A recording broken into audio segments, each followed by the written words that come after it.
نبی صلی اللہ علیہ وسلم کی حدیث مبارکہ کا مفہوم ہے کہ آپ نے فرمایا، اگر کوئی شخص ساری زندگی خانہ کعبہ اور حجر اسود کے درمیان نمازیں پڑھتا اور عبادت کرتا گزارے، لیکن اس کے دل میں میرے اہل بیت کے لیے بغض یا نفرت ہو تو وہ شخص جہنم میں جائے گا اور اس کی ساری اعمال برباد ہوں گی۔ اہل بیت رسول کی شان اور فضیلت میں اس طرح کی بے شمار احادیث اور واضح دلائل ہونے کے باوجود تاریخ اسلام میں ایک بدنام گروہ گزرا ہے جو اہل بیت رسول یعنی حضرت فاطمہ، امام علی، امام حسن اور امام حسین علیہ السلام اور ان کی آل و اولاد سے بغض و نفرت کرنے والا تھا، اور ان دشمنان اہل بیت کے گروہ کا نام ناصبی یا ناصبیہ تھا۔ ناصبی نہ صرف ایک فرقہ ہے بلکہ اسے ایک رجحان کہا جا سکتا ہے جو ہر دور میں انفرادی یا بعض دور یا علاقوں میں اجتماعی ہوتا ہے۔ بعض علماء کا خیال ہے کہ ناصبیت کا آغاز قتل عثمان سے شروع ہوا اور یہ بنو امیہ کے دور میں پروان چڑھی۔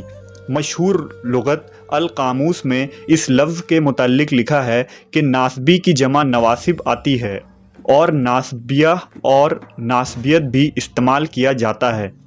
علامہ آلوسی لکھتے ہیں کہ حضرت علی سے بغض و عداوت کا نام ناصبیت ہے۔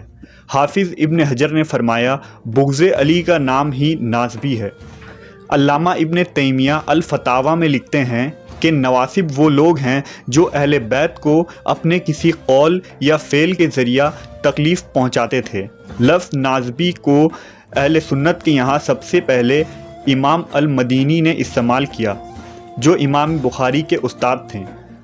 ان کی نقل کرتے ہوئے امام ذہلی، امام الرازی، امام بخاری اور خطیب بغدادی نے بھی اس اصطلاح کا استعمال عام کر دیا اور یہ لفظ معاشرے میں عام ہو گئی۔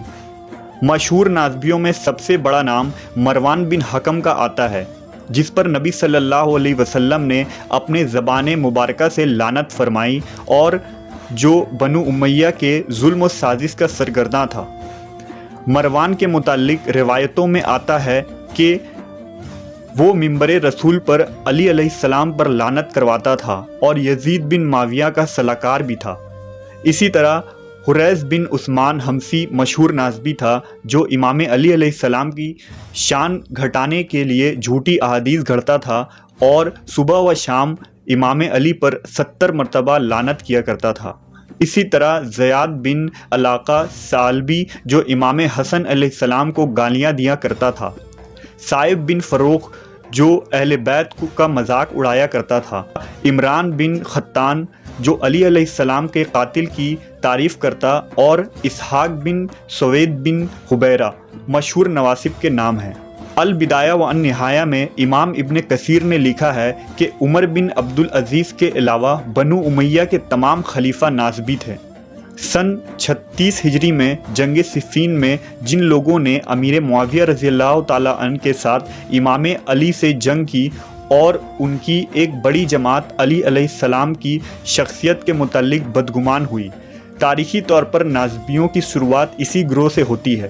جب یزید بن معاویہ حاکم بنا تو اس وقت اس گروہ کے اندر اہل بیت کے بغض میں شدت پسندی پیدا ہو چکی تھی، اور شہادت حسین میں جس یزیدی لشکر نے امام اور ان کی آل و اولاد کو میدان کربلا میں ذبح کیا تھا، وہ شامی لشکر بھی ناصبیوں کی فہرست میں شامل ہے۔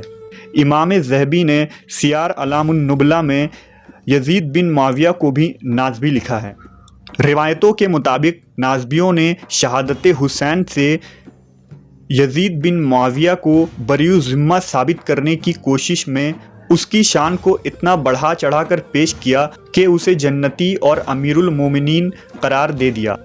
یہاں تک کہ ناصبیوں کے اندر ہی ایک شدت پسند طبقہ ایسا پیدا ہو گیا جس نے یزید کی حمایت میں امام علی مقام حسین ابن علی کو واجب القتل قرار دیا تھا، کیونکہ انہوں نے اس خلیفہ کی بیعت سے انکار کیا تھا جس کے ہاتھوں تمام لوگ بیعت کر چکے تھے، نیز اس کی خلافت متفق علیہ تھی۔ جبکہ محدثین اس نظریے کا انکار کرتے ہوئے یزید کو ظالم، فاسق قرار دیتے ہیں اور شہادت حسین کا ذمہ دار بھی۔